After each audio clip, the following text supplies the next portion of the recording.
Can we get? Can we, I haven't been doing that. Uh, oh, look at you. That's really unfortunate.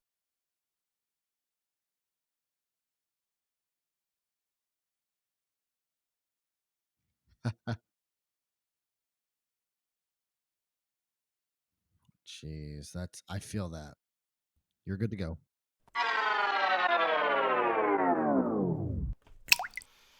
Hello, good morning to everybody, and welcome back to Reaper Pro Tips with me, your host and disembodied voice, Justin, and Kiri, who was squeaking, but due to Justinial error, you guys did not get to hear the squeaks. So, like, blame Justin. Okay, hashtag blame Justin. Got it? Normally it's hashtag blame Ron. However, for the squeaks, I think it has to be Justin. I'll take There were that. many squeaks that happened that were not documented. Yes, they were not documented. Yes, Kiri, you're a good girl. Yeah, you are a good girl. But yes, so it's a day. It's a day or an evening or a night or something. I don't know. My back has been bad, Justin, so I'm just like, eh. I hate back issues. Back issues are the worst. Especially when you have to clean up after a small dog. Yes, thank you for the love. Oh, she squeaks her squeaky ball, Pendrake. It's her one toy. She has two toys in her old age that she still wants. And one is her Y-shaped Nylabone that she chews every once in a while, though Kiri has never been a big chewer. But she loves her squeaky balls. Since she was a baby, she's loved balls. So she has the Squeak Airs from Kong. I buy them in 3-packs because does inevitably kill them. But she only squeaks them when she's really happy. So she only squeaks them when we come into this room, either at night to play computer games or in the morning to stream. Oh, hey. An emote thanks to that sub, Margaret. 10 months, you're almost your sub-anniversary. You just have to keep it moving. Boop. There we go. Yay. So I hope everybody's good. Other than my back, I'm doing okay this morning. I mean, the week has gone by quickly, so it's going to be the weekend soon, and I'm getting a lot accomplished. Oh, for those of you who are on my Patreon or were thinking about joining, I'm just going to do this and get it out of the way really quick. I put up a PDF yesterday. If you are interested in the Brindwind colors that were released at ReaperCon and are coming soon, early next year, I believe, to general release, I just put up my PDF of the first 6 of those, and it gives suggested triads for them.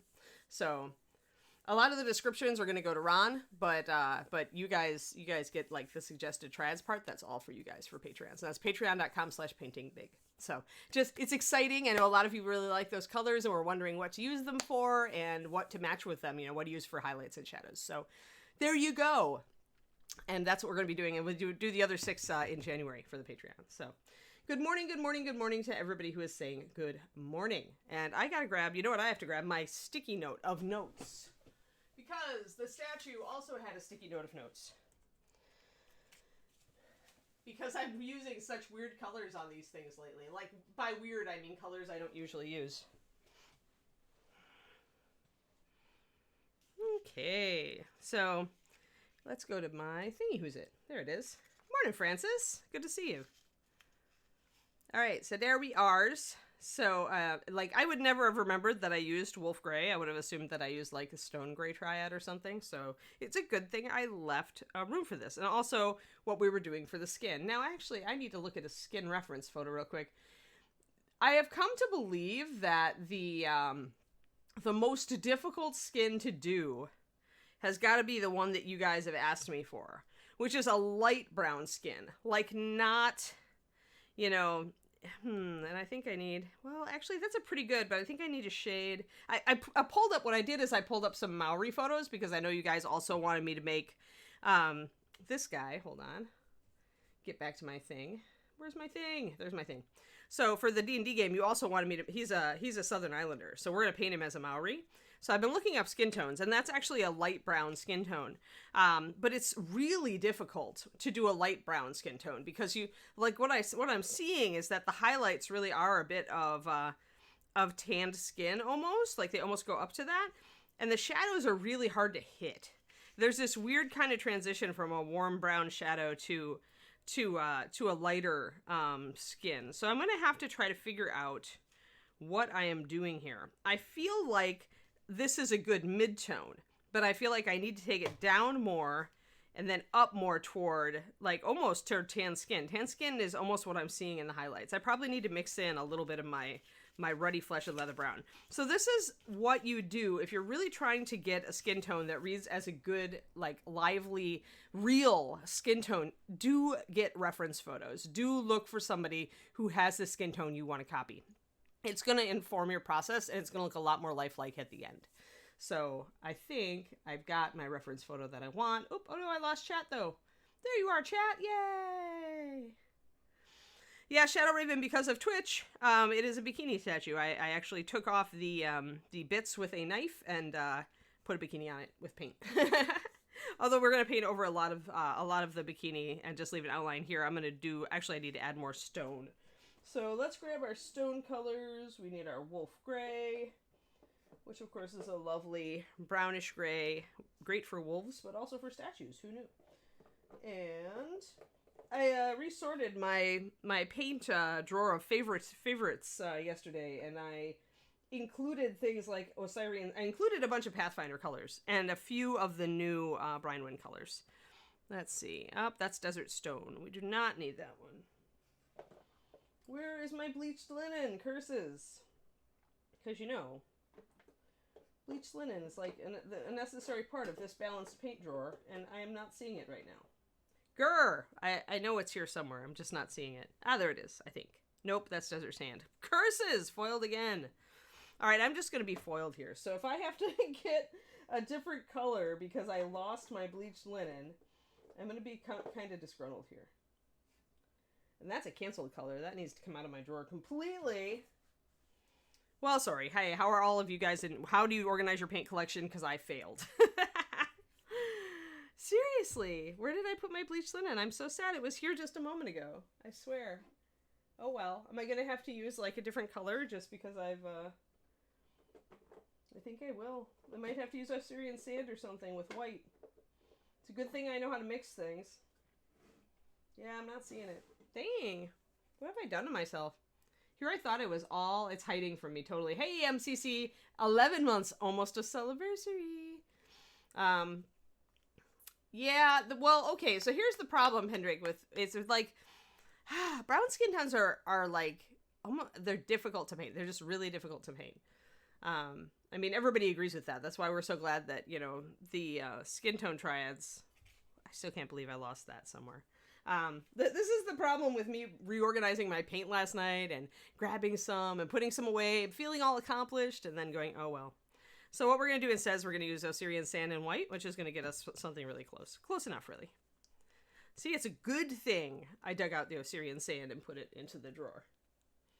Yeah, because I sorted out all the other paint. But anyway, what I'm going to do, guys, I'm going to actually take the stone up way high because the head on this statue is stone, like entirely stone. Did I seriously forget that too? I am just a train wreck today. And the train wreck here now, news at 10. It's like I've got all these things and I thought I grabbed the head and then maybe oh, there it is, hiding under the shield. Yay! So what we're going to do is, because the head is all cracked stone, like there's no way I can really paint it realistically. So I'm going to take out and kill the skin tones here. Kill the skin tones off that shoulder and have it more coming down here so that the skin is more coming up on the legs. And do more stone on the top. That is what I think I'm going to do. Yeah. Yeah, all right. You keep them all in a shoebox. Well, that's close to mine, Chia, because I've got a drawer that I keep my favorites in. And then apparently totally neglect to find the colors I really need. I don't even know why I have some of this stuff still out. It's crazy talk.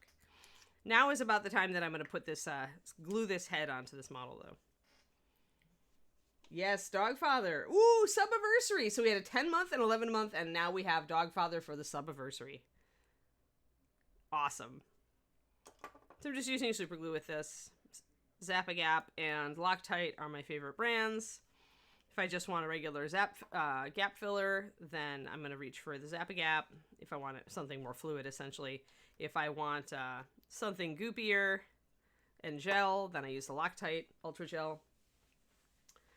Yes, and I'm still disgruntled that I lost that color. Like, where, honestly, did I eat it? Seriously. My drawer is so small. You would think that it would be impossible to lose things in it. But apparently, I'm just good. You can tell that this feeds upon my mind, guys, when I lose a color.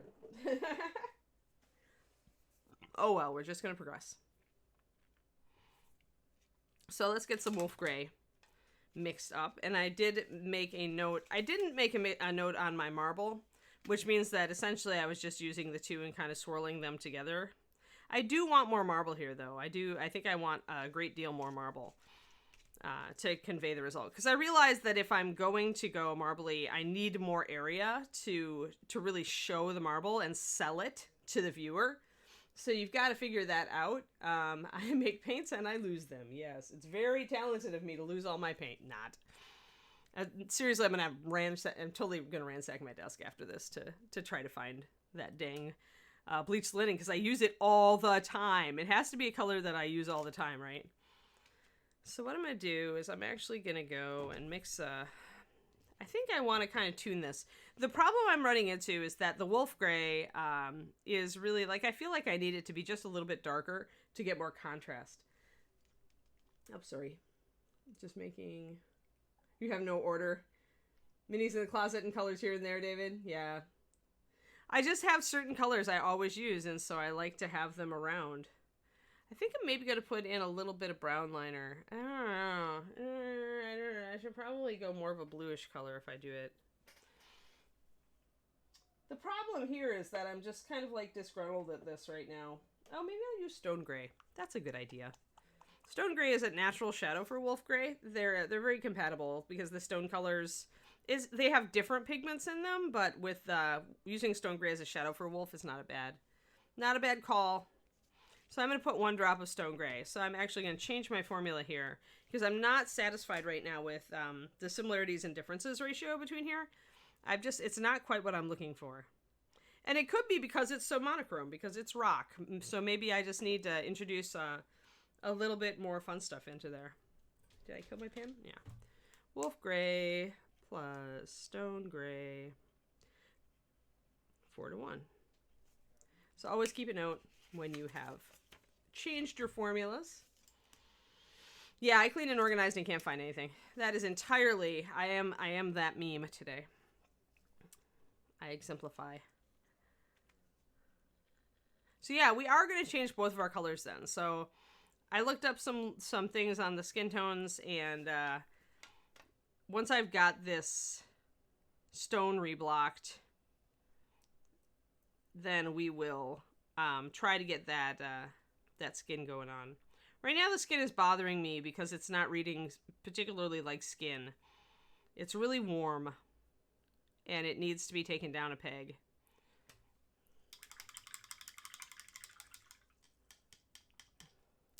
Yeah, at least I can find the stuff that's like actually out on the top of my table. I mean, I could be that pathetic. I have actually missed finding something before that was sitting right in front of me. All right, glasses, everybody, glasses. And hopefully my super glue on the helmet has dried. I tried to put only a dab up on the top, but I'm going to avoid putting my brush up into that crack for now. Or if I do it, I'm going to use a craptastic Taklon brush that I don't mind ruining. Sacrifice the brush.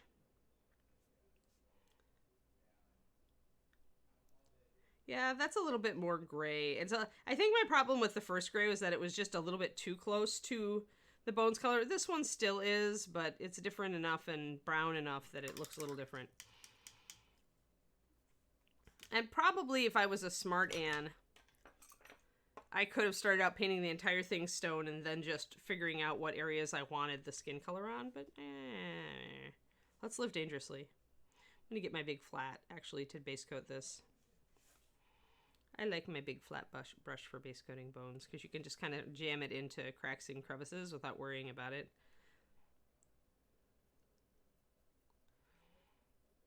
Cheapo Taklon for the win. Although not quite super cheap. Like what I really find, I have a set of really, really cheap Taklons, like, you know, the brush pack from Hobby Lobby that's like 20 brushes for like $10 or something that I would use for terrain. But what I find with those Taklons is they actually, the paint just dries and globs in them even faster than a normal Taklon. Like I really have been amazed at how little it takes to ruin them. Like you really do, even with crappy brushes, it turns out you get what you pay for.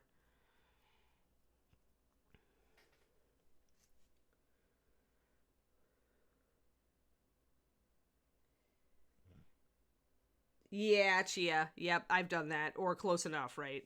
Right in front of me, right? So we're gonna block in more stone across here. I want there to be convincing marbling effect before I start bringing in the skin. And so I'm going to... And anything that's stone is going to lose a lot of the bikini. We'll keep it, but we'll line around it. We'll make it look like it's a part of the statue. You can see it a little bit still. There. So what we have to do when we do the bikini, the stone part of the bikini, is we have to paint it in 3D. Like we'll actually like shade and highlight it as if it was sculpted. We'll do some paint plastic surgery or paint illusion. I'm gonna grab some walnut for that, or maybe I'll. Yeah, I don't know. I've been using a lot of brown liner lately. I go back and forth between walnut and brown liner, depending on if I really need that hard solid line or not. And lately, brown liner I'm feeling more.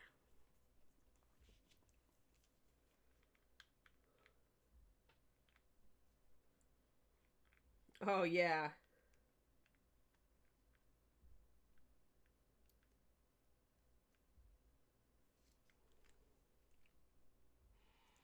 What about base coats, John David? I like really smooth base coats because I hate texture if I'm not meaning for it to be there. I want it all to be smooth. But I am going to make a mix of my gray with my brown liner.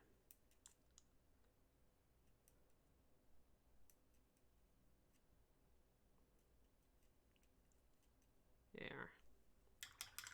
I'm going to get this in focus also. Hold on. Yeah, everybody, you know where everything is, but it does, yeah, it, even then, even knowing where everything is, uh-oh, I think I feel like I did not get that. There we go. Even knowing where everything is, it still can be, you know, you're searching for something in a pile of stuff moment. I tried to get much more organized after I moved because I had pared my stuff down to such a low level, relatively speaking. So I'm just going to line around the edge here so that I remember where my bikini is. Maybe do a bit of shading. Oh, natural brushes? I almost never use Taklon, John David. Like, the exception is terrain. And, like, when I'm blocking in a fast base coat, I may grab my synthetic flat. But everything else, I don't use other brushes. Because if I am doing anything, I usually want precision. And precision dies the moment I pick up a non-sable. So I see no reason to ever use a brush that frustrates me, is another way to put it. Because non-sable brushes are instant frustration for me. They don't do what I need them to do, and like if I'm in the middle of doing just a basic technique, I often will stop to start and do a more advanced technique just in the middle of it, like a wet blend or whatever. And so the brush that I'm using has to hold up to that. And so switching to a Taklon makes no sense for me because whatever brush I'm using, I want it to be able to do whatever I need it to do at any given moment. If I switch tacks, and I do that a lot. So there really is no reason to not use a natural brush as far as I'm concerned. You're not going to wreck it unless you're using it with like solvents, you know, or caustic chemicals. So then you can strip some of the oils out of the brush and dry it out. I don't know about channel points, Chia. That'd be a Justin question. I'm gonna get some pure white. We're gonna work on this stonework today. I've decided we're feeling stony today. So we've got our brown liner, we've got our wolf gray mix. I'm gonna get my pure white out now. And we're gonna try to set up the stone on this statue to make it look right. We're not gonna mess with the skin today. I have some ideas, unless I feel like it, but...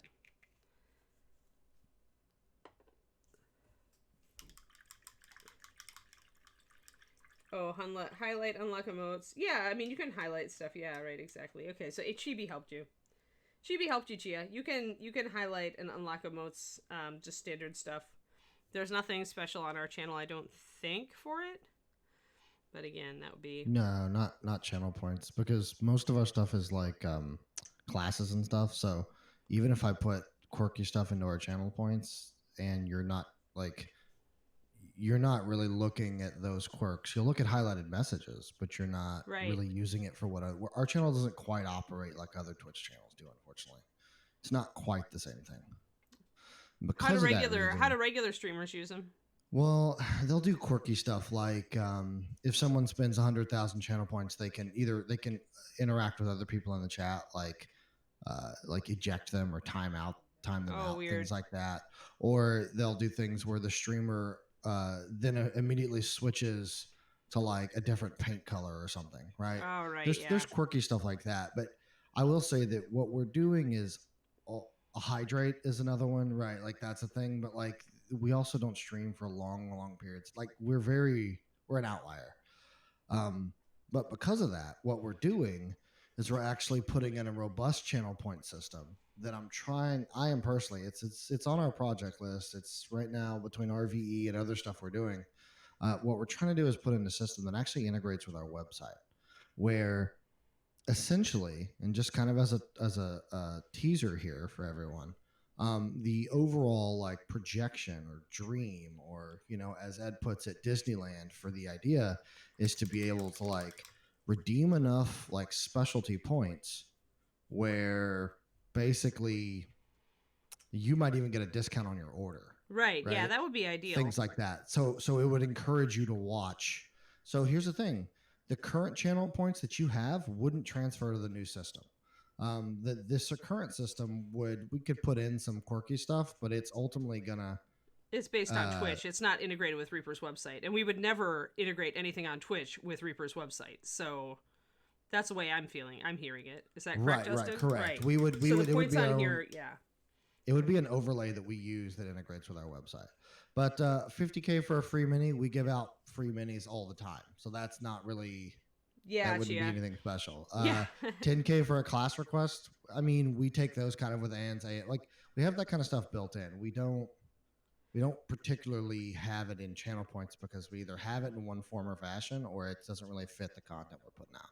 Right. We're more like a company, I guess. So it's kind of like when Bethesda does stuff. Bethesda, for instance, doesn't have quirky channel points types. Not that we're Bethesda, but the point being that it's not really our day job necessarily. We're really meant to look more like we're trying to stay like true to who we are. Yeah, yeah. We're trying to stay true to who we are, and our brand is very different from your traditional streamer brand. So yeah, so we already do a lot of that, Chia. So it's like, since we already have that programmed into in other ways, there's no reason to to do more of it. I mean, the problem with class requests is that you might request something that none of our regular streamers either want to tackle or feel they can tackle, or they might not feel they're the person to teach it, and the person who is the person to teach it might not have time to do a stream for us, right? So that's the problem there, I see. I mean, some people like me, I'm kind of a jack of all trades, but if you wanted an airbrush class, I would be like, yeah, I'm not your girl. Look for somebody else. Now, I will say you could probably expect some minor changes to it once we get the other system more worked out. The problem is it's basically just myself working on all of these different projects, so stuff kind of gets a back burner, unfortunately. Yeah. When it's not super high on the priority list. But I think that with channel points, you could see some interesting stuff with some shows coming up. I mean, one thing that we could do for my show that would work would be would be a request for like a new mini. Like next time Anne rotates in a new mini, I get to request the miniature I want her to work on. And you just put a limit on it, like no dragons or really huge Yeah. things like that. We could totally do our channel points to do that, and I'm fine with that. You know, keep in mind the general rules, i.e. no nudity unless you're ready for me to put a bikini on it. You know, things like that. But yeah, so we could do something like that because people do have a lot of channel points to use up, and that's pretty harmless. I mean, you know, and I don't care. I mean, the only downside is if they choose a model I really detest, and then I have to finish it anyway. But I guess. I will say I do think I'm about to increase the cost of the highlighted message. Yeah. And then basically impart to all of our streamers that if they see a highlighted message, it costs a lot of points, and to kind of at the bare minimum read it in your own head and kind of pay attention to it. So that basically the most valuable thing on the list right now becomes a highlighted message, because during Reaper Live, as I'm sure you've seen, Ann, they don't always see all of the questions. They don't see anything. Yeah. They mostly just talk and don't really see chat. Yeah. Mostly because I suspect they have a lot to get through, but you know, but still, yeah. So highlighted message could be a good one then. Especially because that's like the way the community has access to Ed and Ron, right? To ask for things or to get questions answered that are higher level, potentially. Right. So it does make sense that, you know, there should be a mechanism. And even if it's a question they don't want to answer, they can always just look at it and say, I can't answer that question right now. I mean, it's not a big deal. So yeah, I could see that working. I try to catch them all, but if I don't, I mean, then I depend on chat to tell me. Because, you know, when I'm sitting here just working on stuff, I'm not always going to catch every message. So what I'm doing here, guys, is darkening in the face there, since you can hardly see it inside there. Yeah, right. Well, especially the chat flows too fast on Reaper Live. You're right. It's much slower here. So what I'm doing here, guys, is I'm figuring out the cracks also. I can see, like, I missed some in here. I'm trying to catch those with brown liner, which actually makes me happy that I grabbed brown liner, because it's really good for thin, fine cracks like this.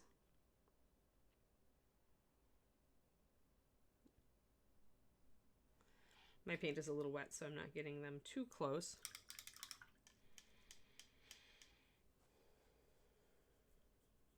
Oh, that's the thing, too, that actually we started building in physical rewards. I forgot about that. That John is kind of helping me build physical rewards for people who have been subbed for a long time. Oh, nice. So like a gift box?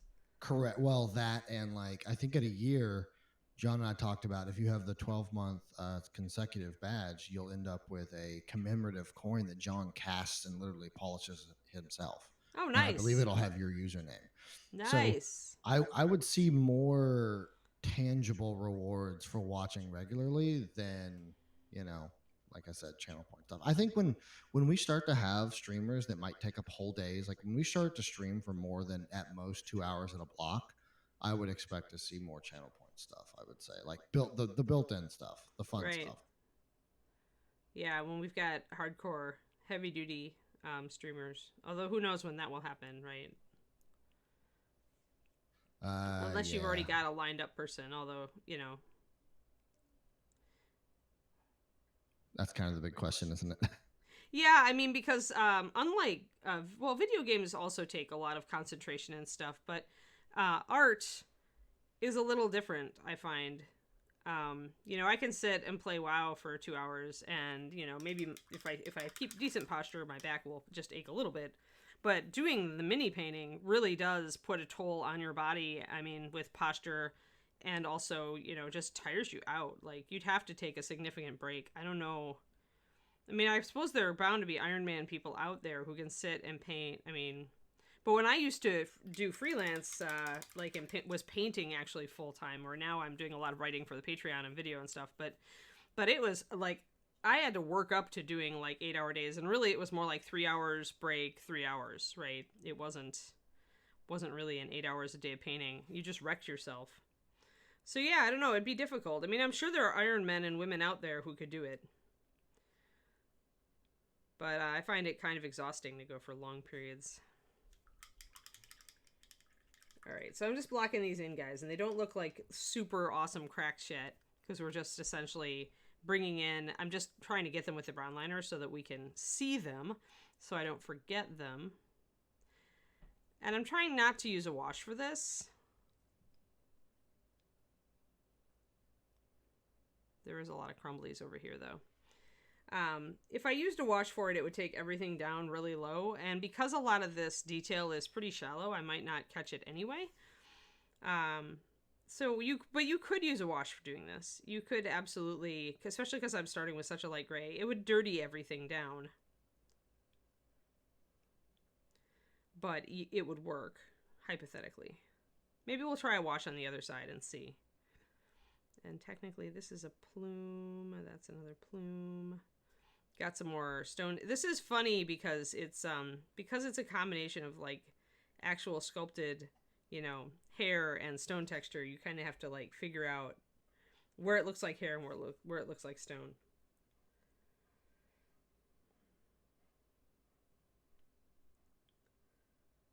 Yeah, he'd have to. He's still gonna wreck himself. He's a pretty young guy, John David. You'd have to have a great chair, but this, I mean, yeah.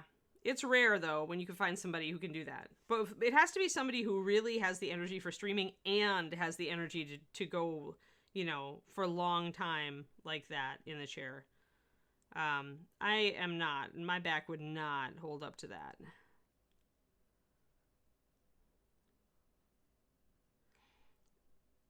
And it would be like, we'd have to also pay that person a fair amount of money to do it, I would imagine. Whoever we got for it. I could see Reaper doing 4 or 5 hour streams, though. Don't you think, Justin? Like, maybe that's a little bit more attainable than 8 hours?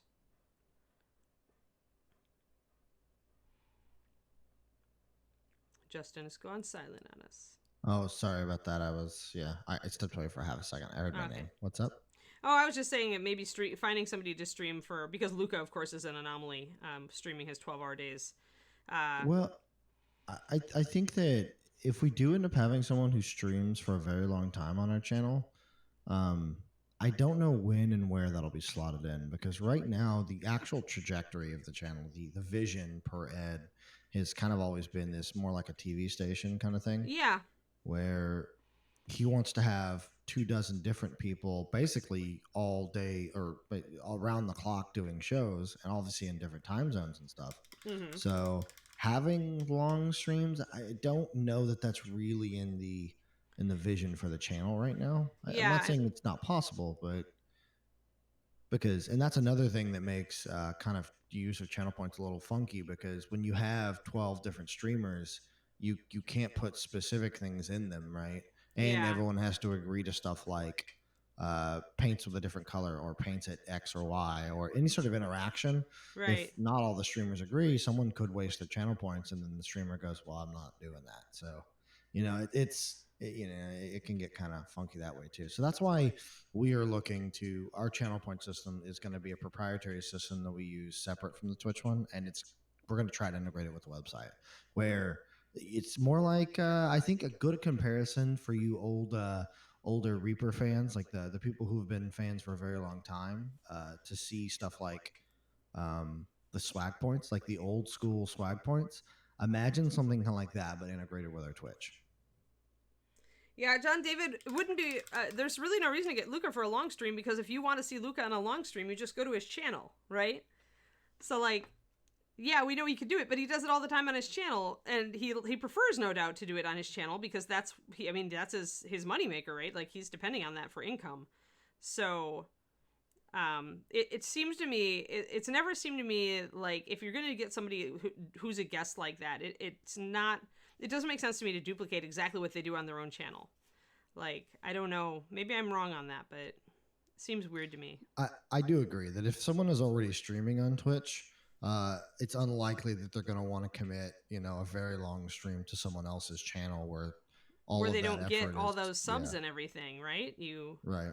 I mean, as a Twitch streamer myself, guys, I mean, it is it does give me a chunk of income, and when I'm on Reaper, all that income goes to Reaper. So, it's like, which I want it to, because I want Reaper to continue to do Twitch. So it's like, I want that, but I also still need my own income. So it's all like this big, like, you kind of balance, right? You got to kind of balance it. So. But I would say that, like, I think that I would imagine, I like the idea of 3-hour blocks. Someone said that earlier on the chat like a few minutes ago. Yeah. I like the idea of 3-hour blocks because then it's fewer number of people and you can do more in those 3 hours in terms of miniature painting and what you want to do with the show. I feel Right. like Right. that the smaller form like we're doing now, like the shorter form is a little more difficult. And you can attest to that, I imagine, Dan, too, because when it puts you kind of in this category where you're doing these individual tips and snippets and it might take you forever to paint something, right? Right. Right. Exactly. Well, especially with the distractions of chat and stopping to answer questions about stuff like brushes and lighting, cameras, and stuff like we did. That happens all the time. But I actually prefer the smaller bites because honestly, guys, I'm a better teacher like when I'm not super tired. And if I started to teach for 3-hour blocks, I'd be exhausted for the last hour. At which point my teaching is going to go downhill. So you got to also think about optimal. It's not just about like sitting and painting a model, right? For my show, it's a lot of chat interaction as well and a lot of instruction. So there does come a diminishing returns there for the quality of instruction over time, depending on how tired I get. So that's something to also factor in, right? So also, John David, we actually, every single person who streams on our channel, with the exception of Sadie, technically, although she does in another way, gets paid actually by the hour. Yeah, we do all get paid hourly. But I mean, right. And I would say that in order for us to do like an 8-hour stream with somebody, not only would, like Ann said earlier, it would be still kind of detracting from their own channel. But if they did decide to do it, we would also have to financially, it would have to make sense for us to pay someone for 8 hours and then either recoup or actually either make money on that stream. And at the rate we actually pay per hour, it's different for us to try to maintain. In order for us to hit that goal on a very, very long stream, it starts to not curve out. Yeah, it starts to be difficult. Right. It actually starts to be difficult. Because Reaper is not stingy when it pays its streamers. But that means, but that means it's expensive for Reaper to sponsor an 8-hour stream. So, and remember also, John David, that Reaper is relatively new to the streaming game. So, and we are run by accountants, long-time accountants. So they are always looking at the bottom line and whether this department is being successful. So taking a chance like that, if we have to shell out X amount of money per week, that's a big chunk for somebody to just sit on our channel and talk about painting, and if it's not actually bringing in the amount of subs and stuff to support itself, then it's like, it's not going to work. But we don't know that unless we try it. It's just a big chance to take. So it's not just about Reaper's a big company, they should be able to pay for it. It's never about that. It's always got to be considered in balance with everything. And streaming's kind of its own department, and it's a baby department, and it's new. So the bosses don't like to take chances. And I think you can probably attest to this, basically because you're one of my original people that I've worked with from day one, and you've been kind of one of my ride or dies, as it were, on the beginnings of this channel. Right. And this is, for all intents and purposes, it's its own small business. Right. It is. And we run it like it's as self-sufficient as it can be. Right. So it's Reaper's not more like of a parent company and less of a Yeah, that was kind of the point I was trying to make. Thanks, Justin. That's perfect. So yeah. So right now, Reaper's streaming arm is being run as a separate arm. So it isn't like the streaming arm can just pull from the main company's income recklessly. We have to show that we can exist and pay our bills and make money for the company in order for us to expand. So that's the challenge here. It's not just wave a magic wand and Reaper uses my internet dollars to make more streams. So just a different way to think about it. That does happen when Ed and Dave feel like it can. So I'm not saying it doesn't happen at all. Yeah, but it's an isolated thing, right? And Ed and Dave are taking a chance on it. Yeah, the company takes a chance on it when it does happen. So it's totally right. Well, yeah, and that it does pay out in intangibles like that, right, John David? But that's really hard to track. That sort of thing. It is. Like Dave, who's our main accountant, Ed's brother, Dave from Reaperland and all that. Awesome guy. But Dave is very much about tangibles. It's so hard to measure things like, and inspired me to buy, 2,000 bottles of paint over the last 3 years. You can tell us that, but we can't really measure that, you know, from across everybody who's watching the show, and how much do they really spend, and how much is it really Anne, and how much is it we just put out a new product, and you know, it's stuff like that is really hard to measure, and Dave is very much a hard numbers and evidence kind of guy, like so yes, I'm glad that I've influenced you to help pay for my income. But yeah, it's Reaper is a business, guys. There's a reason we've been in business for so long when many other gaming and miniatures companies have completely gone under. But we continue because the bosses are hardcore about, you know, the economy, and about economics, and about accounting. So gotta be, it's sad sometimes. It makes you sad sometimes because it means you can't always get what you want right away. But in the long run, Reaper has prospered. So don't stop suggesting things, because, you know, every once in a while it'll go, that's a great idea, you know. Now what I'm doing is shading under the neck, guys, so you get that. Yeah, I'm using brown liner. I'm using wolf gray. I'm actually mixing my dark grays in Aura because I want them to go together. So we're using wolf gray with actually 4 drops of wolf gray with did I drop some? I think I dropped a drop of brown liner in it to darken it. Oh, stone gray. That's it. I used some stone gray. So I decided my wolf gray wasn't quite as dark as I wanted my stone to be, and I wanted it a little colder. I may still even add colder tones to it, but yeah, so essentially we've got our wolf gray, 4 drops of this, 1 drop of stone gray, and then brown liner is being added for shading. I'm mixing it into my base mix.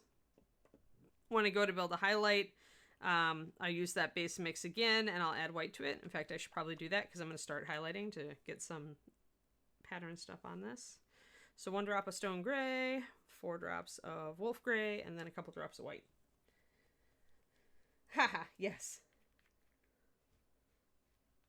Yeah, John really likes the ideas, and Reaper John is a good person to give the ideas to, because he will always make a note of them and like bring them to the people who can make the decision. So yeah, don't stop just because, you know, we're all like, hey guys, we have to be cautious and we can't just do stuff out of the gate because, you know, we actually have to make it pay. Just because we do that doesn't mean you guys shouldn't keep suggesting ideas, because you guys come up with a lot of ideas that we wouldn't, and that's really valuable. So, but yeah, John is a good person to ask ideas, both because John has, just like Justin, a fairly good knowledge base on our streaming endeavor, you know, and because like John likes to kind of look at new ideas and likes to talk to the bosses about them, in my experience. So we have a pipeline for your ideas to like progress, but also an informal one.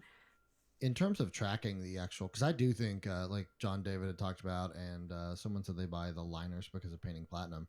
I think that basically, as soon as we can get a real like incentive for people to want to use it, like an actual discount code. I know we don't really do that, but if we can get something like that for the channel, and then for people who buy stuff because of Twitch to use that code, tracker code, yep, and or discount, that would be fantastic. Really actually track what the channel is yeah, bringing. Exactly. Yep. And just change it from time to time so that it can't spread all over the internet and have everybody who's not actually watching the show using it. But correct. Yeah, later shows. Yeah, ArrowWiz. That's totally. I think they're working on that. Aren't we working on later shows, Justin? We actually, the one on Friday is a 7 to 9 p.m. Central show. So it's going to be another like kind of after hour show. The problem with later hours is that because it's basically just me, and I'm recently been training John to run them as well, they still technically cut, like, so we still put in our 40 hours for normal business hours, and then right now we're anything beyond that 6 o'clock mark or 7 o'clock mark, like it's kind of we're just doing it because we know we need to do it, right? Kind of like a small business. We expect to work. You're putting in extra hours, 90 hours, right? Like it's just what we got to do, right? Right. And as a result, it's so anything after hours without actual dedicated personnel to work a different shift starts to really, add up. Right. It's because you need a John and a Justin to run stuff these days. And so, yeah, when their shift is over and then they still have to work because it's a 9 p.m. stream, yeah, that is a problem. It's always been the same thing, right? When you look at doing a night shift during Kickstarter, fulfillment or whatever, that kind of thing. And it's just you have to have the personnel to do it. And it has to make sense financially. So,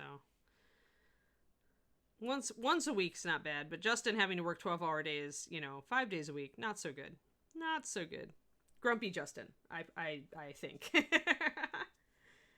Oh, I do love it. See, John's been casting all morning, so I do love it. It's just it would grow old after a while. It's like kind of like always being in crunch time for a video game. It's I wouldn't want to be always in that mode. I would go insane. You're correct, Max Styles, and it is. People think they're spending a ton of money, but compared to Reaper's, income, it might not be a ton of money. But all those people together might add up to a ton of money. So it's all like, how do you measure that, right? It's how do you measure it accurately? Well, that's why they're doing that. It's the D&D game that's late, right?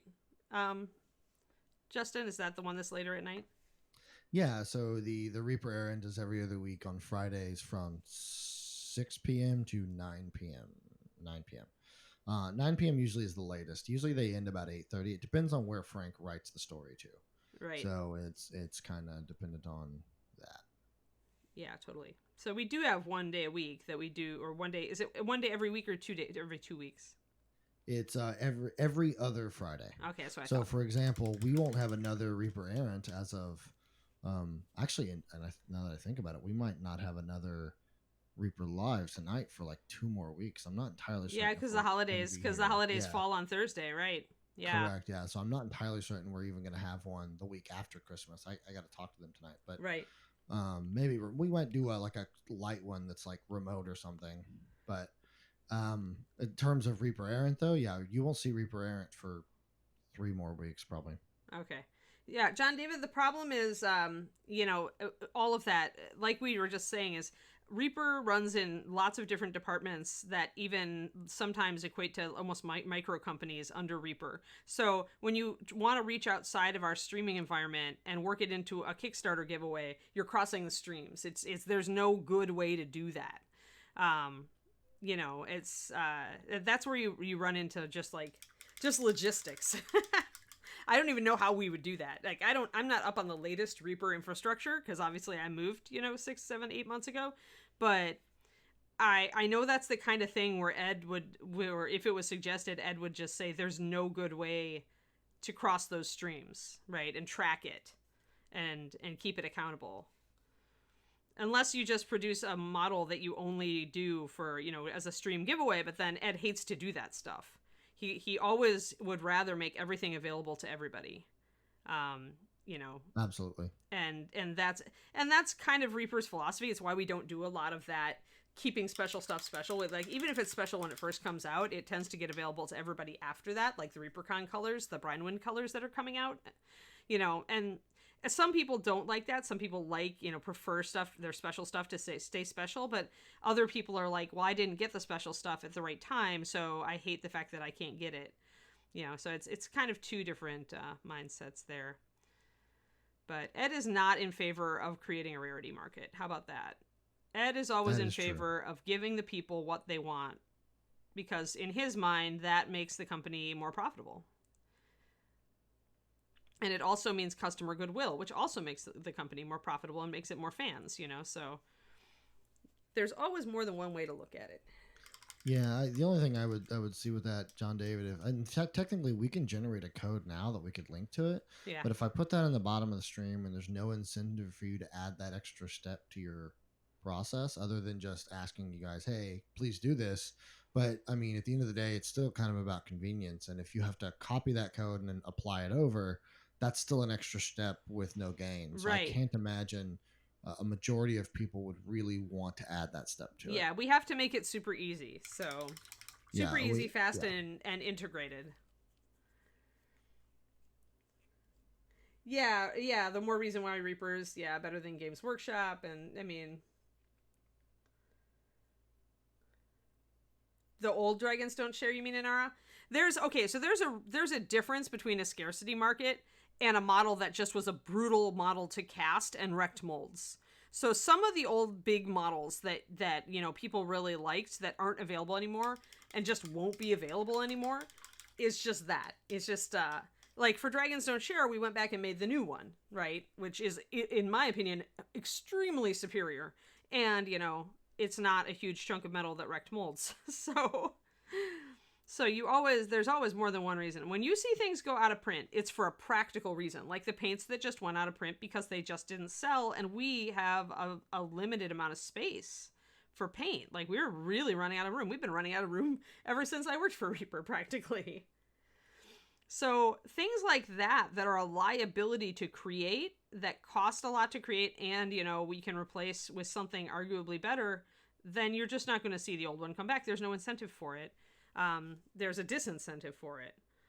Like, if we just release the old Dragons Don't Share, you know, it's like you'd split your sales between the people who want the old Dragons Don't Share, the same people who would buy the new one, and you'd probably just split the difference.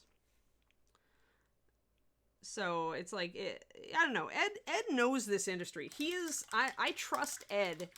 Like, even if Ed and I have had frustrating moments with the paint line, I trust Ed to know the industry. Like, and to make good calls on that sort of stuff. If Ed says that it's, you know, if Ed assesses that it's like, this is just not worth it, and, you know, doing two of them wouldn't be, doing two versions doesn't make sense, Ed knows. The new Dragons Don't Share is out of print? I would be highly surprised at that. I thought maybe there's supply issues. I don't know. Do you know, Justin? Yeah, I actually think the new one is out of print. Is that OOP? Wow. Yeah. Well, then it didn't sell. I believe. Well, that, and I think it was it was about keeping it stocked, and they couldn't keep it stocked. Yeah, I think the logistics of it is probably the limiting factor there. Too many models. Yeah. But I believe we technically break it up and sell it individually in some way? Yeah, I think, don't we sell the dragon, and don't we sell the ruins separately? And I think so, and yeah. I wouldn't be shocked if, yeah. So you can't get it in one box, but you can get the pieces still. I mean, also earlier, I don't know if we said anything, but thank you DMV Fury and Princess for the 200 bits earlier. That's we okay. Appreciate we got bits. I missed it. Yeah, no problem. I was trying to get some stuff here. So I'm looking at, am I going to make kind of a speckledy lighter area? So I'm playing right now, guys. I'm just playing. And sometimes when you want to do something like interesting stone, you got to just sit and play. Yeah, well, if you can still get all the pieces, it's just the dragon and the ruins and the 5 adventurers. And I kind of actually could see an argument for doing it that way, because, I mean, what if I want to put different adventurers on the ruins? Now I can. I mean, I always could, but now I don't have to buy adventurers that I don't like or don't want to use and have them sit around. So I'm messing around trying to get kind of a pattern of sorts, an interesting pattern of sorts on this stone. While also, the problem also is to keep the highlights and shadows in kind of keep those in your mind as well. Is the dragon from the new one being redone in Bones 5? I don't know, Grumble. That might be a thing. I don't keep up with production a lot, since especially since I'm no longer on site. I can't imagine they would let that dragon go to waste, because she's a wonderful dragon.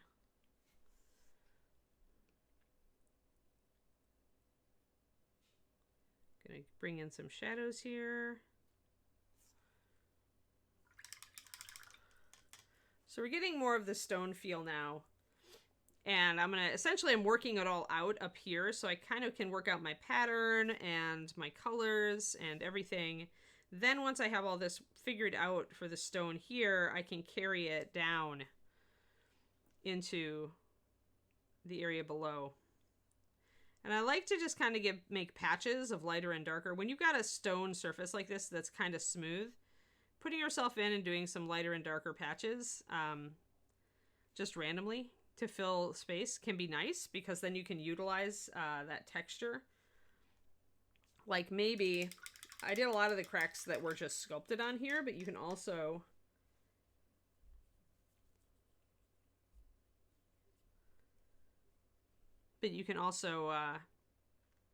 hold on. Oh no, my brown liner got too thin. I was using it kind of for a glaze, and I did it too thin. But you can also draw in cracks, as I was about to say. I think, though, that with this shading, this is definitely looking a lot more like stone, so it's not bothering me. I think this is what I needed to do in the first place after I kind of blocked in where I wanted skin and not skin, is now I need to go and make the stone really look like stone, and then we can go back and do the skin and blend the two together. I think that's the way I want to work it. So I'm much happier with this now since I've done this headpiece, and Anne has to be happy. This is the goal. Is whatever Anne's working on for a stream has to make her happy. Because that's what gets me to finish models. We'd hate for me, I do reserve the right, even though I have picked models, to drop a model out of rotation if it's not working or if I hate it. This has not gotten to that point yet. So, plus I really want to do the bronze one. So this living statues will stay in rotation even if Stone Girl makes me annoyed. So yeah, so what I'm essentially doing here is I'm doing it, this darkness here is the cast shadow from the helmet. So it adds a lot of feel to have that shadow put in before I even work with stone. Like this is all cracked and stuff, like they've actually sculpted the crack down, but any cracks down here, we're gonna have to add, just freehand. Yeah, it's akin to a rage quit DM. I mean, it's really, you know, if I don't like the model, I'm gonna put it away. I might come back to it someday. But there are definitely models where, you know, and I really should just put her on her plinth, I guess, right? I'm sitting here, like, putting, you know, fingerprint, you know, holding the bottom of this mini, and I should put her on a holder, and the best holder is probably her plinth. So, I may do that after the stream, though. I need more plinths. I need more mini holders. At least I'm painting the upper part of this right now, so I don't have to worry so much about any, flaws or rubbed off paint down below. But yeah. Yeah, rage quit is more like when they go in the trash. I'm with your Declareman. If it's coming out in Bones 5, it wouldn't have a skew yet, guys. If that is correct. Alright, grabbing some of my lighter color here, and I want to hit some of these plumy parts where they're coming out. And also hit, like, some of the little chips there. And if they really are chips and cracks, which I think they are, then I need to go back in with some brown liner to make that accentuated. Ildradus in the Kickstarter. Alright. Thanks, John David. Yeah, it's a good dragon. Reaper mini holder coming when? Good idea, Panthera. Everybody else is doing a miniature holder. Reaper needs to do one. John, you're a 3D sculptor. Get on it.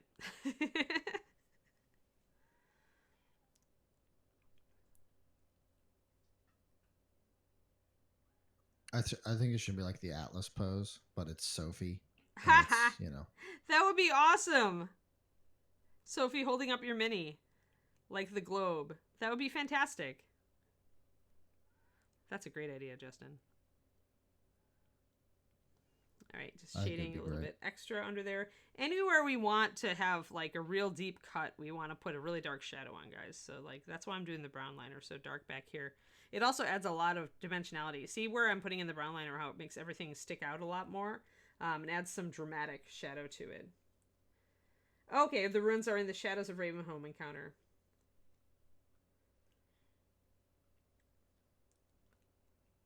Yeah, I know. My mini holder is a block of wood and sticky tack. It's the way I roll right now, but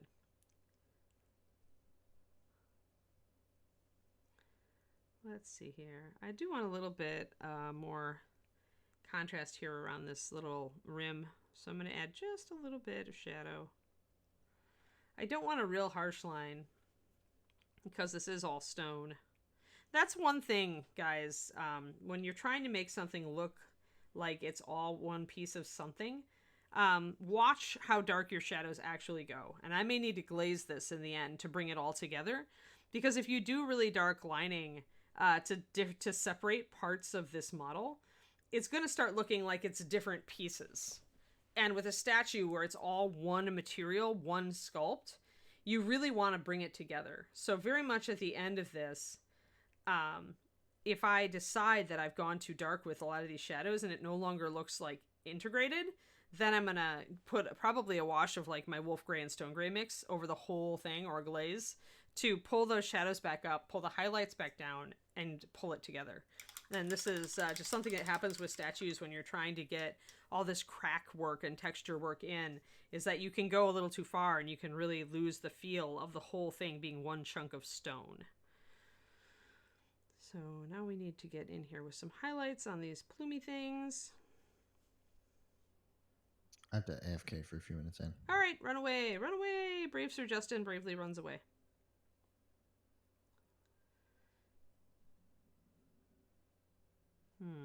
I think that actually should go dark.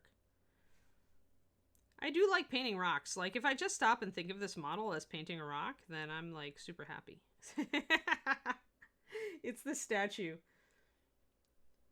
DDS Dragon equals Nathavar the Devourer. Thank you, Reaper John. A wash or glaze, yeah, Astro. So like I would essentially do, if I feel like that I'm getting too dark, too light, that this is gonna start looking not like it's all one piece, I would do a glaze or wash of my mid-tone. That will essentially take the shadows and pull them up higher. It'd take our highlights and dampen them down. So I probably would need to re-highlight afterwards, but it would also just unify everything. And since that, it makes sense to use the base stone color to do that. Does that make sense to you?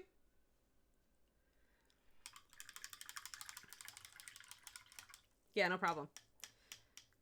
Glazing is really like, you're always trying to kind of pull layers together when you glaze, or to shift color, right? That's your two. You're really trying to, like, well, I guess that comes under shifting color. I guess that's a third application of glazing, because you're shifting color, or you're hiding brush strokes. Or in this case, I guess this becomes the third application of glazes. You're trying to pull something, varying parts of something together. I'm trying to think. There is another example of when I would do that. And I've run into it recently. What is it? Oh, if you're trying to highlight and shade with really different skin tones. So like when I start putting together this Southern Islander skin tone, I'm using a lot of very different colors. And if I really feel like at the end, like they're really not working very well together, that's another case where I would use the mid-tone to glaze to bring it together. Or for skin, sometimes even the highlight, depending on if I feel like it's too dark. But so glazing, very much a must-have technique. If you go and pirate my Patreon, I think I put up a free PDF a while ago of techniques. Like, and it goes in order from what I feel like are, you know, your fundamental techniques to learn. And then it kind of goes on, like, after you learn this, after you learn. It's kind of the techniques I feel you kind of need as a mini painter and the order to learn them in. At least in my experience. Your experience may vary. So if you try to learn them in that order and you're not getting great results, feel free to toss my recommendation to the wind and work on the next thing. But it's a useful little PDF. I put it out free so that you guys could have access to it without being my patrons. And that's at patreon.com/paintingbig. So I have kind of an idea, speaking of that, guys, of something fun to do that I can really only do on my Patreon. I can't do here on this stream because Reaper doesn't put out the product. But for a long time, I've thought that I had an idea for how to use color shift paints. That is not the standard application. And so I think I'm going to do, David suggested I do a video on it because I was like, oh, I should test it first and see if it works. But David was like, no, you should try to use them on your Patreon. And then if it doesn't work, you could talk about why it's not working. So I think maybe for Christmas, for you guys who are in my $10 tier and higher, I'm going to do color shift paints. Let's actually see if they're useful. Because I have some of the Turbo Dark ones and they're pretty. And I think I have an idea on how to use them. Usually the way to use them is just to block them in over with airbrushing. But I think I've got a different way to use them. Three-headed bloke. That's very British of you, Pendrake.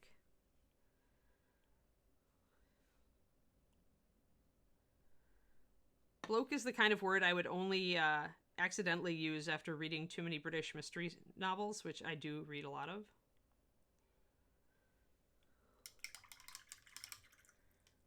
I am liking how this is looking. Had to take this broken part and put some shadows in it. We'll see if I can kind of fix that. There would be some light in there.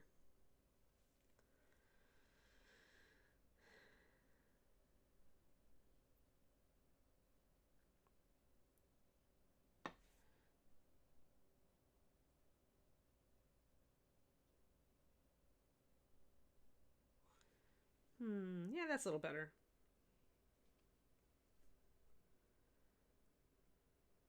Yeah, they're really good for beetle carapaces and for science fiction vehicles and stuff like that, Panthera. But I've had an idea for a while on just a different way to use them based on what I've observed with them and my paint chemistry knowledge and just my painting knowledge. So I kind of want to play around a bit. I mean, I've never done them for my Patreon, so I thought it would be a good Christmas present for my patrons. Because it's such a... I'm so content... Like, I feel so contentiously about them. Like, a lot of the time, I feel like they're just a gimmick. Just another gimmicky paint with not a lot of real application.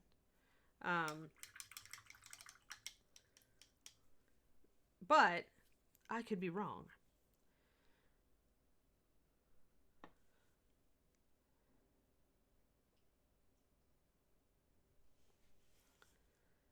Just kind of gonna block in some more stony stuff here. I think I'm liking how the stone is turning out up here. What about you guys? Is it stony enough?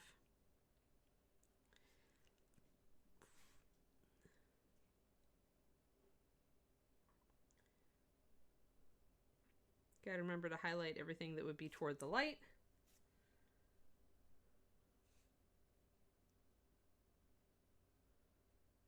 Oh, you watch too many British and police detective shows. Yep. Yeah, I read them. I grew up loving Agatha Christie. And my mom was a big mystery novel reader. So a lot of the time I would read her books from the library. So I get it.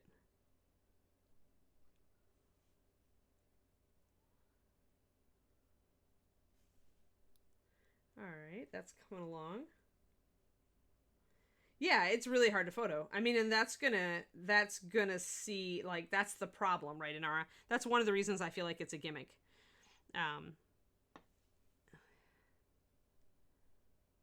And even in person, on our scale of model, it's not generally ideal because you need some space to get a really good... This is one example, by the way, guys, of when you need a tiny tip on a brush. When you want to highlight just the upper edge of things with a very tiny brush stroke. Like that.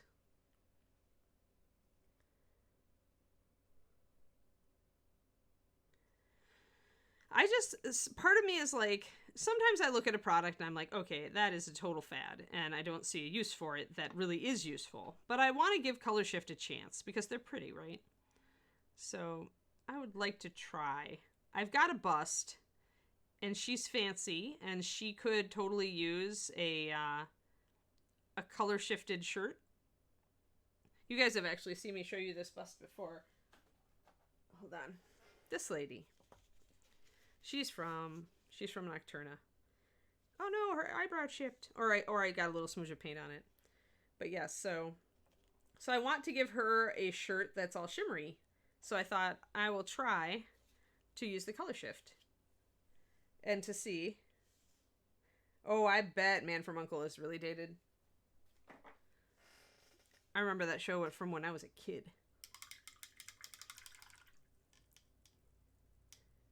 Yeah, David doesn't really want to watch Sherlock with me. Oops.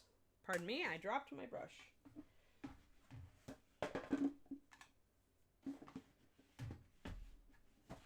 Brush dropping is the rule of the day here today for Anne.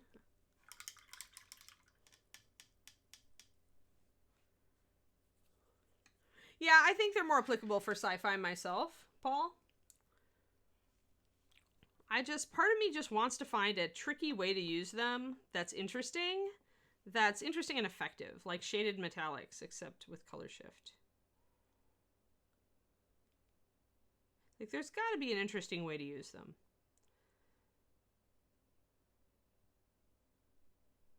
And maybe there isn't. Maybe I'm wrong. But the least I can do is try, and then you guys get the benefit of it, because I'm the one, like, screwing it up or not screwing it up. I'm going to do a glaze of really light gray here, guys, because the problem with just highlighting the raised areas up here is that it really wouldn't be like that. It's really even the shadowed areas here would get lighter if they're closer to the light. So what I can do then is do a light glaze to get that effect. You put it in, and it's going to naturally fall into those cracks. So then you want to rinse out your brush and keep wicking the water out of your brush and pull it to get it out of there. Get all that wet fluid out of there. And I always pull from the edge of where I was applying it. So I try not to touch the area that I want it to stay in. See how that's standardized? Now look at the difference there. Like this, I can go back in and add more dark if I want to, if I feel like I've lost dark that I wanted. But you can see how it's kind of pulled everything together up here. It's not just little dashes of paint anymore. It's more of a blended effect. That's what glazes do for you.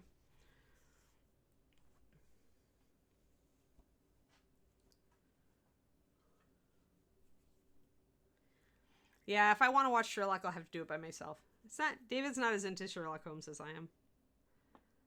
That's all right. It's like, I've got so little time to watch anything anyway. Although I did watch most of Queen's Gambit with David.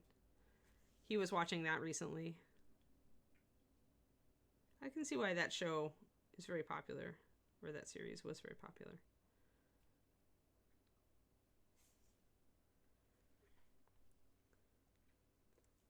Alrighty.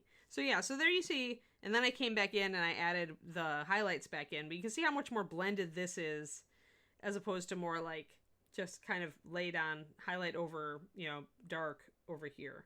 So then you ask yourself which way is more what you're aiming for, and you go that way. Now I lost some of my brown tones in there. I do notice that. Yeah, I mean, the problem is, Ty, that it works better the bigger an area you put it on, color shift does. Because, I mean, they made it for cars, for God's sakes, That's why they came up with that particular form of flake. And so it's often not as effective the smaller the area you put it on. That's why I'll be trying it on a bust. Be using it on 28mm, you're usually a little bit dissatisfied with what you end up with, in my experience.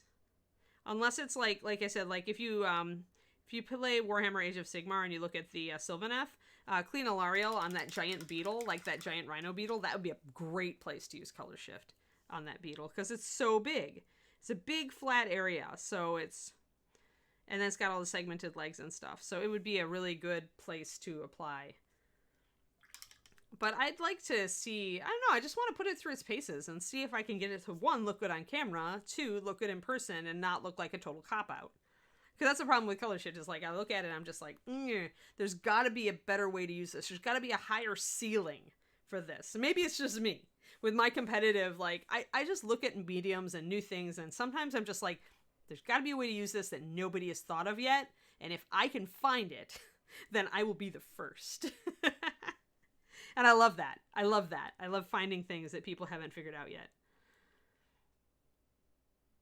It's one of my great happy places. It's when I can pull that off.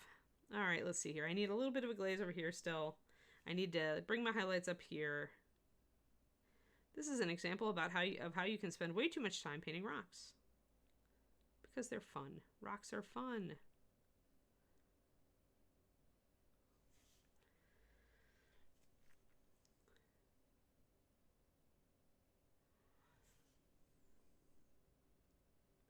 Yeah.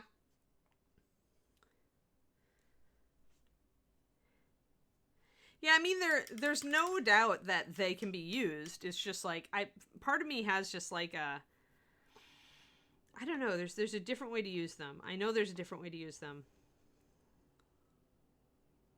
I'm just going to try it. I'm finally going to commit and see if I can make them act the way I think that I can make them act based on my knowledge of metallics. So I'm just glazing here, guys, so don't panic. Now this glaze is actually a little bit thick, which is why it's changing the look of the surface so much. Usually if this was a really thin glaze, you wouldn't see this much fading out, fade out effect. But because I am using it thicker, still not a wash, but it is thicker than your usual glaze. Because I'm using it thicker, it really is lightening things. There, I like that. That's good, actually. Except for this part, this little strut is not happy right now. Then we're gonna do some marble. Yeah, I mean, yeah, with an airbrush. That's how it's meant to be used, Inara. That's how it's meant to be used. And arguably, it's how you're going to get the best effect with it. But part of me, my stubborn little Anness says that there's a way to use this with a brush that could be cool, and all I need to do is futz with it. And like I said, I could be wrong here. And if I am wrong, you all can watch me fail. Hey, I'm liking how this crest is turning out now, guys. What do you think? Looks pretty cool, huh? I need to glaze this area because, see, I've still got... It bothers me when I've got really dark shadows next to really light highlights, unless I'm trying to, like, do something like that with metal. It doesn't look right to me, so I will put some texture in here. A little bit of stuff here. And then I'm going to glaze it. Bye, Inara. Have fun. Yeah, we'll see. We'll see, right? We'll see if I fail. I think it could be a total fail session.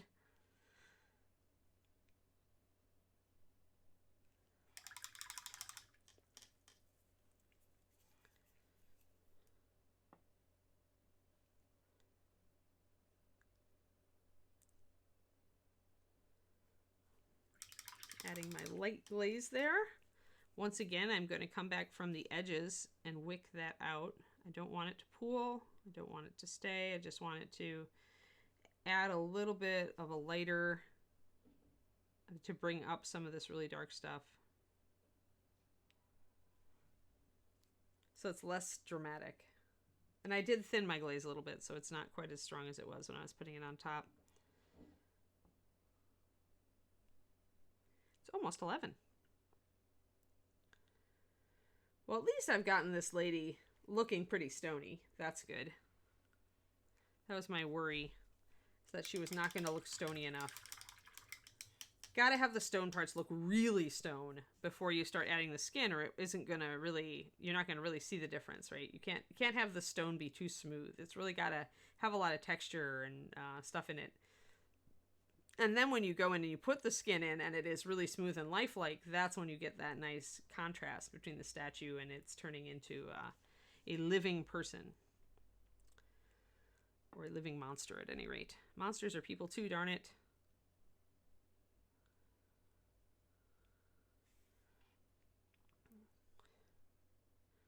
So I'm kind of watching my back lately, guys, but I think my afternoon stream is going to go just fine.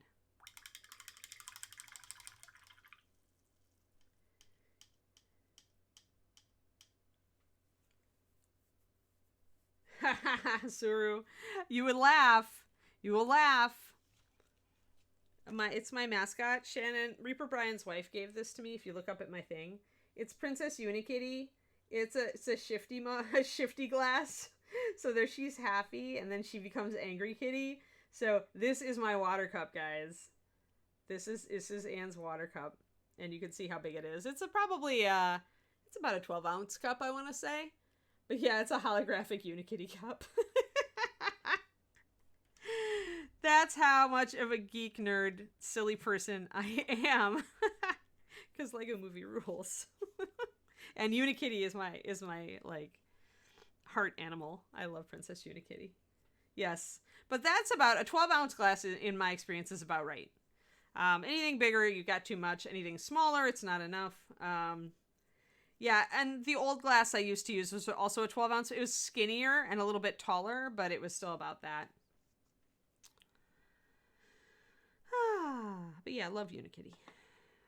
But yeah, she, Reaper Brian's wife Shannon gave me that. She knew I was a fan, and I had complained to her that there were not enough Unikitty branded items for sale when Lego Movie came out. Like, they missed the wagon big time. Like, now they branded her because people complained and said, "You idiots." But yeah, at the time that Lego Movie came out, they were like, "Oh, Unikitty, who wants that?" I would have bought every Unikitty like t-shirt and branded thing in existence if they would have made that available. Yeah, jelly jar is a really good idea, and I used those for a while. My mom had like old Tom and Jerry ones that she'd sat around on. So I think that she had them since we were kids. So every time I went home for Christmas, I snagged one of those. The problem with those, though, is that they are glass, so they are breakable. I prefer something plastic. That's why I went that direction. This glass is a lot less breakable than glass is. I was always painting in places that had like cement floors, and so that was just pretty much an accident waiting to happen that would make me cry and also not give me a water cup. So do be, you know, when you choose your material, I mean, yeah, maybe you want something heavier, but I mean, once this glass has water in it, it's pretty stable. It's a little bit, if you must go either wider or narrower, go wider because it's going to have more base stability.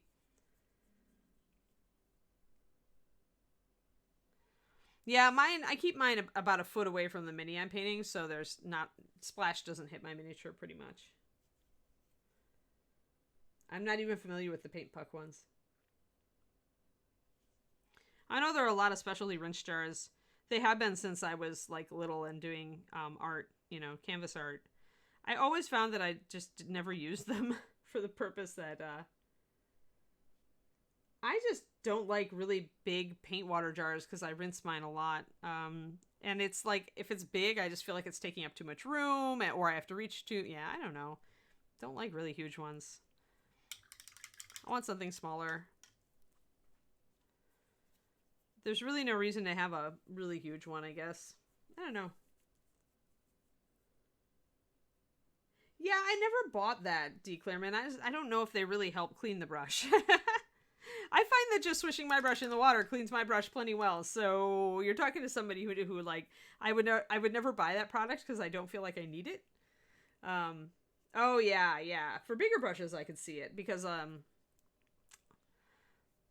yeah, I could definitely see it for big flats and big poofy rounds. Where, especially because then you really are getting a lot of paint into the water. And that is actually, that's a good point as far as if you want a bigger paint water cup or a smaller one.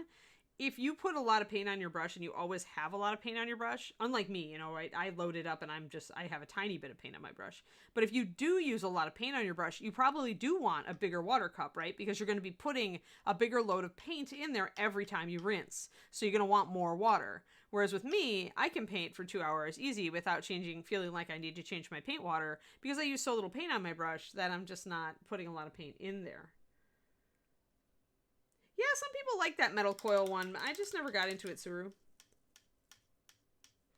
I mean, every artist is going to have their own things that they love or hate. It's always going to be that way. It's such art even, I mean, it's that way even in like things that are relatively uncreative.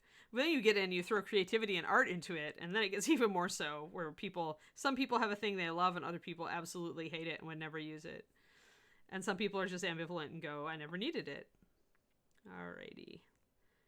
Let's see here. So now we've got this smooth area. And so what I'm going to do is create a little bit of back and forth schmearies.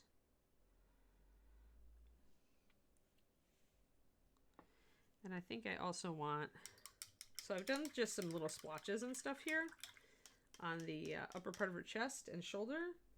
Yeah, Smucker's Jelly Jar Vintage, yep. That might be the Tom and Jerry ones that I had when I was a kid. Still had one of those up until recently. I don't know where it went to. Now I'm just gonna kind of pull those areas together.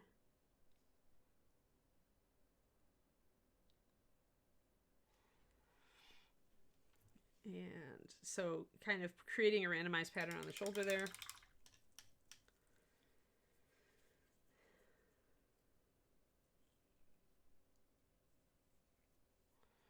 And then I'm going to grab my dark, and I'm going to put some cracks in here.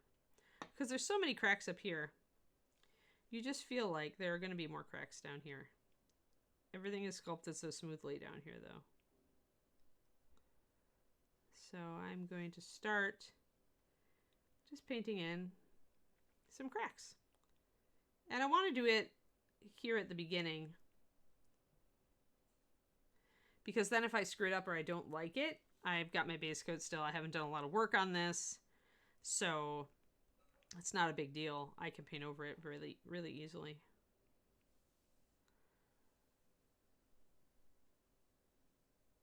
I think I'm going to go and do a line, a crack that goes across here. I'm going to bring it all the way up here. That's pretty cool, actually. I like that. Big crack across her chest.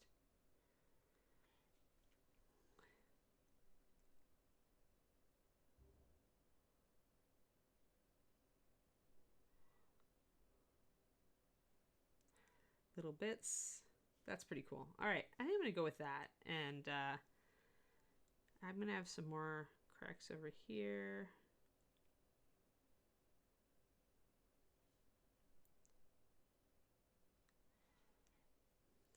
Don't want to go too cracked. Just want to have enough so that it looks like it's still a part of the stone up top. Okay, have fun. Have fun, or at least, you know, endure, Twisted Oma.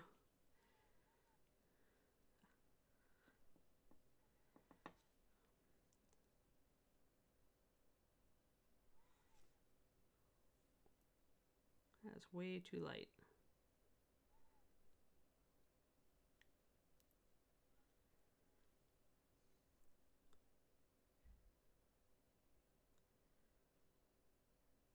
So now I'm highlighting kind of the bottom edge of the cracks that I put in. This is going to help make them look more 3D. You figure out where the light is coming from, and you want to highlight that a little bit, see, to give it that 3D look so it stands out. Now it looks like that edge is higher than that edge and that it actually is cracked and it has a break. So really, this is, at this point, guys, this is freehand. Like, it's one of the forms of freehand that I think is more accessible. So if you're looking to try freehand, you might try a stone effect on something like this. You don't need, your cracks don't need to really be like consistent. You can kind of base them on seeing what they did up here. And so it's very forgiving. It's a very forgiving way to try freehand for the first time.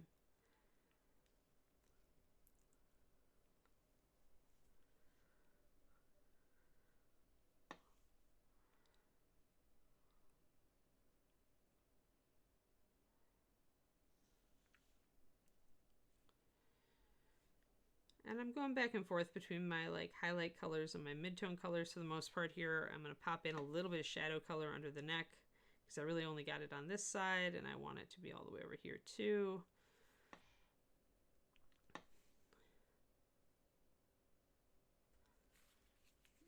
And since this bikini is completely painted on, it's just more freehand.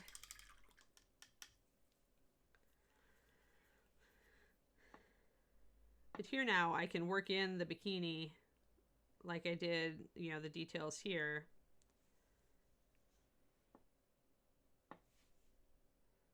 To try to make it have volume and look like it was actually sculpted on. So that people who see my version of this model will be like, but wait, why doesn't mine have a bikini? That's what my goal is. Everybody should want the bikini statue.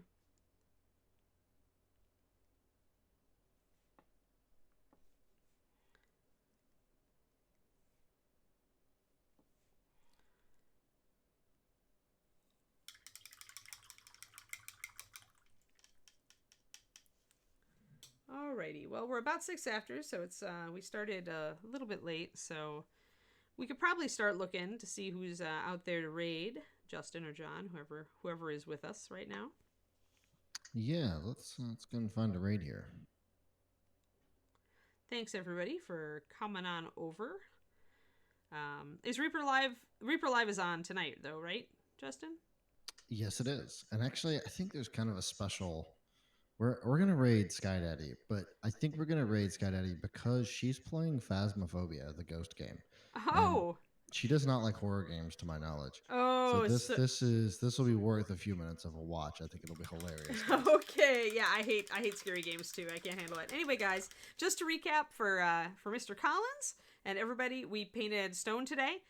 We altered our stone formulas so that we got deeper, darker shadows, which is giving us a lot more dramatic effect here, which I really like. We are concentrating on our stone to make sure that our statue looks like cracked stone before we start adding the skin and making it look really lifelike. So that's what we've done today, and tomorrow we are working on Highlander Girl. So do tune in. I will be on my own stream this afternoon on twitch.tv/paintingbig doing D&D as long as my back holds out. If I don't, if my back doesn't hold out, I'll be putting that up on Discord that I'm going to cancel. But hopefully everything holds out and we can do it.